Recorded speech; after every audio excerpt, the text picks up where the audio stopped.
everybody, it's Mike McAlco. I am the author of The Drumming System, and today I want to talk about the 5 most important beginner drumming techniques.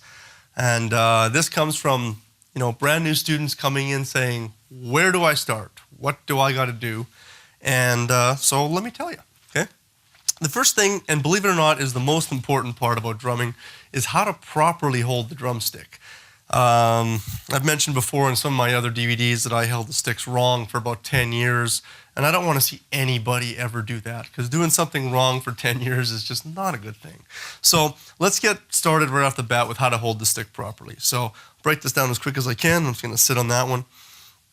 Okay, so the first thing we're going to do, I'm going to put the stick down, okay? I'm going to take my hand, put it out like I'm going to shake somebody's hand, okay? I'm going to make a gun with it, point it at you. Don't worry, it's not loaded. Okay, now from my wrist, I'm going to turn it to my left. Now I'm going to lay the gun barrel down just above the pad, okay? Now I'm going to take my stick. Now in the first joint of my finger, man, I need some hand cream. These fingers are pretty dry. That's okay. It's cold outside right now. I'm going to bend the barrel of the gun a little bit so I can actually get the drumstick kind of resting in there, okay? There it is. Got it? Okay, now what I'm going to do next is I'm going to pull my hand back a little bit towards me, and I'm going to push the stick forward so that the tip rests on the practice pad, okay? Now, what I want to do next is I want to find the spot of the drumstick called the balance point, where the drumstick is going to rebound the best for me. Notice how I'm just pushing down on the back of the drumstick here, because if I'm too far forward, it's not going to happen. If I'm way too far back, I'm not going to get very much rebound. So you find that sweet spot of the drumstick where it wants to rebound for you. Haven't found it yet. There it is. Okay, so it's a pretty good spot right around there. You'll know every drumstick has one. It just takes a few seconds to search for it. Now I'm going to take my thumb and secure the stick in my hand, but I'm not going to push down with the edge of my thumb. I'm just going to simply rest my thumb on top above the index finger. So now what I want to do is I want to lift my hand up like this. Okay. Now I want the back of the stick to hit me in the pad, the soft pad of my hand here, because that's also known as the shock absorber. Okay, and the shock absorber is great because when I'm starting to hit the drums really hard, all the energy and shock that's going through the stick, I don't want it to hit anywhere else but in the softest part of my hand. So that's a good place for the back of the stick to hit us, not here, right there. Okay.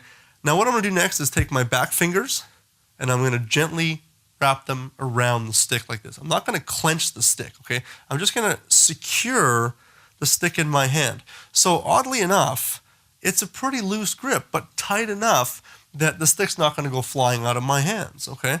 So it's a problem that I haven't dealt with in a long time since I actually learned how to hold the sticks properly after 10 years of doing it wrong. So at this point, you look around, you can see there's a gap here. I don't want to close off that gap because that's too tight. I want to keep it quite open and relaxed. I should be able to actually take a drumstick and shove it right through there that's how I play. So that's huge. You guys got to know that. And if it feels kind of awkward at first, it's okay, because the thing is, it feels very loose and relaxed in our hand, but that is the real secret to great technique, is the world's best drummers know what I'm talking about, because you now have the fluidity and the freedom for the stick to do way more work, and our hands aren't doing so much the work. The drumstick is doing the work. So when I say that I held the stick wrong for 10 years, it was because I was clenching it like a baseball bat or like a golf club. I really had to relax it. So you can see how the back of the stick is hitting me in the shock absorber. The fingers are there if I need them. So there's lots of freedom. So that's a big one. How to hold the stick, grab the other stick, match it up. You can go through the whole process again, match it up. Away you go. That's how you hold the sticks.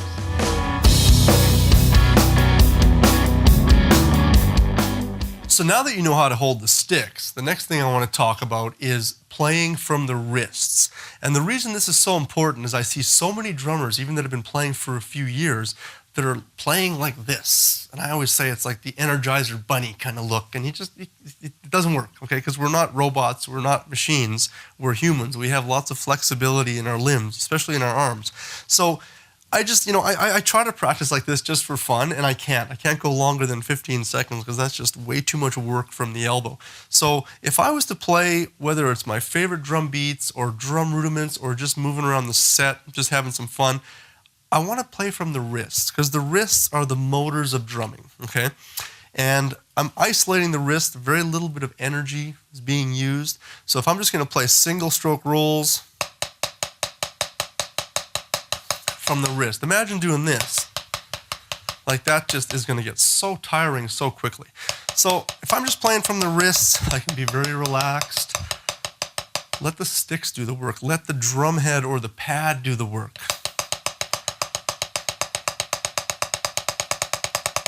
When people say to me, man, you can go forever, you can film DVDs, you can do recording sessions, you can do rehearsals for hours and hours on end. And I say, my body doesn't get tired. If anything, I might get mentally tired because, I'm tired of thinking about stuff, but I never get tired from drumming. And that's because of isolating the wrists and just making everything feel very relaxed and doing as least amount of work as possible. So playing from the wrists is very important. You can practice all your rudiments, your flams, singles, paradiddles, moving around the drum set, playing beats. Play from the wrist, guys, and all it simply is just that. There's no other real secret to that. Learn to play from the wrist. Even if you play with your thumbnails up, fine. Try to get the wrist moving. If you play palms down, go from the wrist, but try to get away from this if you can.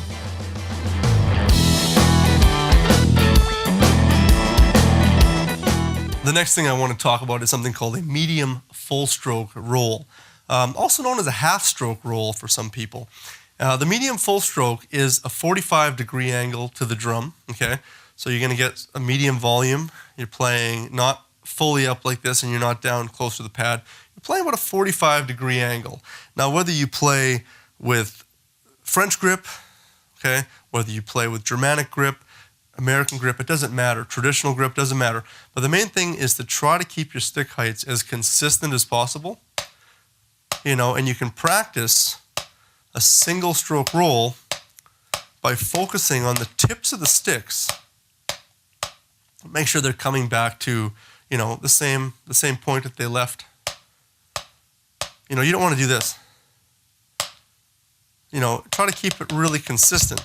And what I end up doing is I sort of draw an invisible line, or if I can reference something on the floor in front of me through my peripheral vision, I try to think, okay, can I keep those on the same, keep the tips of the sticks coming back to the same spot?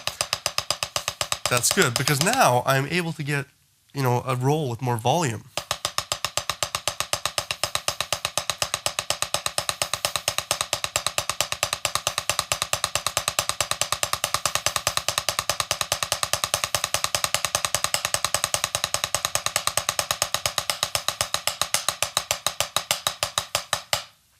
It ends up being a really great workout for you guys because you're bringing the sticks up, a good 45-degree angle to the drum. So practice your medium full stroke rolls, like I said, also known as a half stroke roll, and you'll be amazed at how much quicker you can get around the drums with more volume.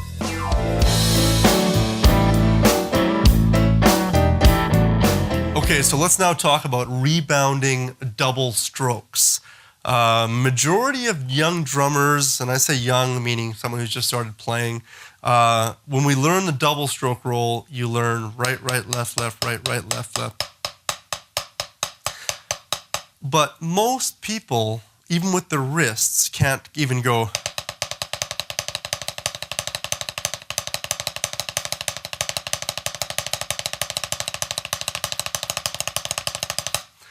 I practiced that a lot just so I could do rolls on a floor tom, but I also play hand percussion, which is all wrists, so my wrists are pretty developed. But if we want to get really, really great fast double stroke rolls, we have to learn to start rebounding the stick, okay?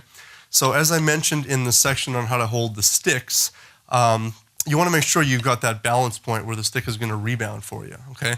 So the biggest thing is when I drop the stick down, I don't want to be too tight, because if I'm too tight, the stick just dies.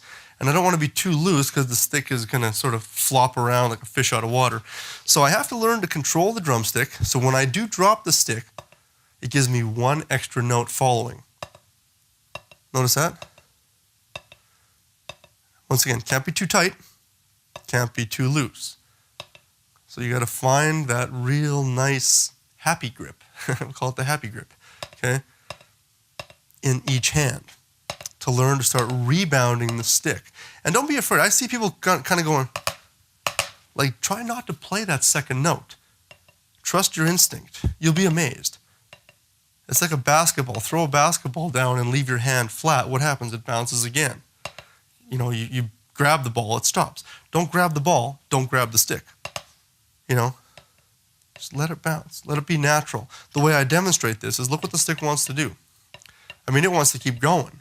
If I'm in that proper balance point, it's going to bounce until it stops. If I get it out of there after 2 and learn to control that in my grip, look at my arms. 1, 1, 1, 1, 1, 1, but I'm getting 2 strokes, right? So I'm thinking right, left, right, left, right, left, but in turn I'm getting double, double, double, double, double, double, double, double. So it takes a little bit of practice, but you'll be amazed at how quickly this comes. I see most of my students get this in about 10 minutes. But then the goal is to try to speed it up. So once you gain control, I'm simply speeding up my wrists, a little bit arms, not too much. And it's going to be real nice for some real nice open rolls.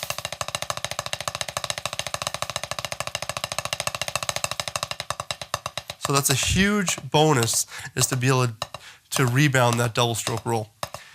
Keep in mind this won't work on loose floor toms or drums that have sort of soggy feeling heads.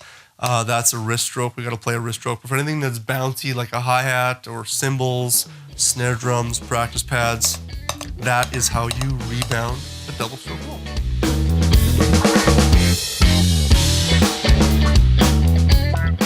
So now that you have a better understanding of all these techniques we've been talking about, I want to show you one last great exercise that I like to use for myself and for all my students at home.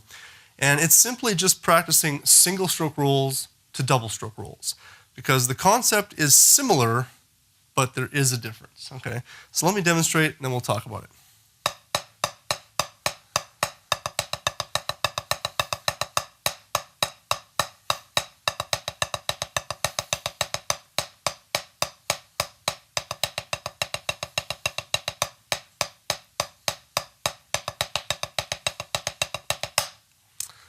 Okay, so if any of you noticed, you may have noticed that my wrists weren't really changing between the singles and the doubles. And I was allowing those singles to rebound into a double when I played the double stroke roll. So let me kind of break this down for you. It's a little tricky to do it too slow because I don't want to lose the rhythm, but watch this.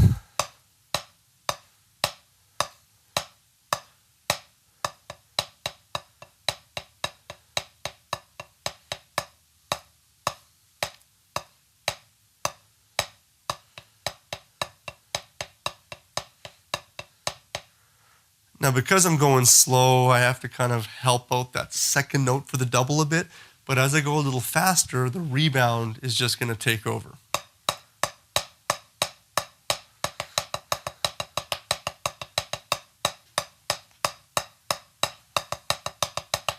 A little quicker.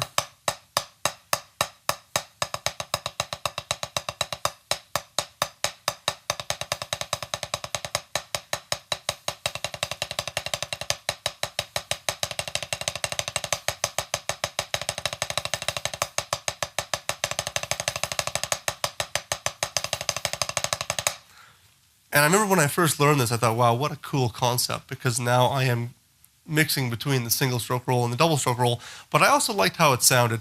And there was some really neat things that I could start doing around the drums, exploring stuff on the snare drum, of course, and even going to some of my tighter toms, like the small tom and the little 8-inch tom and any other concert toms that I had and things like that to use this concept. Cool stuff on the hi-hat too. I started playing like ticka, ticka, ticka, ticka, ticka, ticka, ticka, ticka.